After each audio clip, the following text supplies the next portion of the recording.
नमस्कार दोस्तों, आप सभी का स्वागत है अपने YouTube channel math golden education पर। आज कार्य और समय नेक्स्ट टाइप का एक क्वेश्चन है। ए किसी कार्य को 10 दिन में समाप्त कर सकता है, जबकि बी इसे 20 दिन में समाप्त कर सकता है। दोनों ने इकट्ठे कार्य आरंभ किया, परंतु 5 दिन बाद ए ने कार्य करना बंद कर दिया। शेष कार्य समाप्त करने में बी कितना समय लेगा? काम को स्टार्ट कर रहा है ए और बी दोनों ने, लेकिन ए ने 5 दिन के बाद करना बंद कर देता है और बी ने पूरा कार्य करता है। तो शेष कार्य को करने में कितना समय लगेगा? तो यहाँ से हम देखेंगे ए कर रहा है 10 दिन में, जबकि इसी कार्य को बी ने काम करता है अकेले तो 20 दिन लगता है। तो टोटल कार्य निकालेंगे। तो टोटल कार्य निकालने के लिए एलसीएम का निकालते हैं। 10 और 20 का एलसीएम 20। 10 से भाग देंगे 20 में 2 बार में, 20 से भाग देंगे 20 में 1 बार में। इसका मतलब ए एक दिन में 2 काम करता है, बी एक दिन में 1 कार्य करता है। तो ए और बी यदि दोनों मिल करके एक दिन में 3 कार्य करेगा, 2 + 1 3 कार्य करेगा। अब बोल रहा है कार्य करना 5 दिन करता है। ए और बी दोनों कार्य 5 दिन करता है। तो ए और बी द्वारा 5 दिन में किया गया कार्य, तो कार्य निकालना है। तो समय गुने क्षमता। तो समय है 5 दिन, क्षमता ए और बी का क्षमता है 3, तो 15 कार्य हो गया।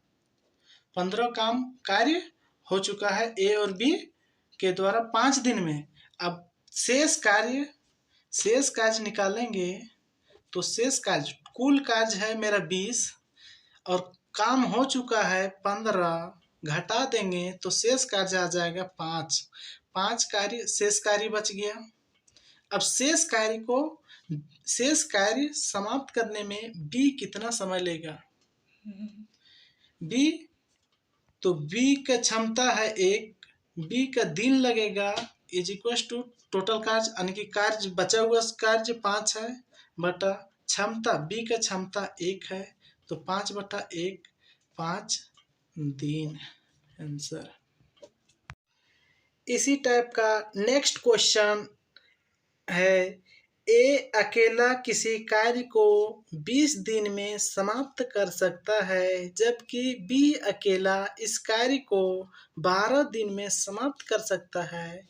बी ने इस पर 9 दिन कार्य किया। शेष कार्य को ए अकेला कितने दिन में समाप्त कर सकेगा? इस क्वेश्चन में बोल रहा है बी ने कार्य स्टार्ट किया और 9 दिन किया, उसके बाद ए ने आया, तो ए कितना दिन में शेष कार्य को कितने दिन में समाप्त करेंगे? तो इस क्वेश्चन में ए कर रहा है 20 दिन में, बी कर रहा है इसी काम को 12 दिन में। तो दोनों के द्वारा टोटल कार्य निकालेंगे। तो टोटल कार्य निकालने के लिए एलसीएम लेते हैं। 20 और 12 का एलसीएम हो जाएगा 60। 20 से 60 में भाग देंगे तो 3 बार में, 12 से 60 में भाग देंगे तो 5 बार में। इसका मतलब ए है सो एक दिन में 3 कार्य करता है, ए की क्षमता 3 हो गई। बी एक दिन में 5 कार्य करता है, बी की क्षमता हो गया 5। अब बोल रहा है बी ने इस कार्य पर 9 दिन कार्य किया, तो बी के द्वारा 9 दिन में किया गया कार्य 45 हो गया। अब 45 हो गया। शेष कार्य निकालने के लिए शेष कार्य 60, शेष कार्य 60 - 45, तो 15 कार्य शेष कार्य बच गया। अब बी ने चला गया, अब ए ने स्टार्ट कर रहा है और इस कार्य को कर रहा है, तो ए का दिन निकालेंगे। तो दिन बराबर कार्य कार्य बचा हुआ कार्य 15 है बटा क्षमता, तो ए का क्षमता 3 है, 3 से काटेंगे 15 5 बार में 5 दिन आंसर। चले इसी टाइप का तीसरा क्वेश्चन है, ये अकेला एक कार्य को 25 दिन में समाप्त कर सकता है जबकि बी अकेला इसे 20 दिन में समाप्त कर सकता है। ए ने कार्य आरंभ किया तथा 10 दिन बाद बी भी कार्यरत हो गया। कार्य समाप्त होने में कितने दिन लगेंगे? तो इस क्वेश्चन में बोल रहा है ए है सो 25 दिन में कर रहा है, बी है सो 20 दिन में कर रहा है। तो टोटल कार्य निकाल लेंगे।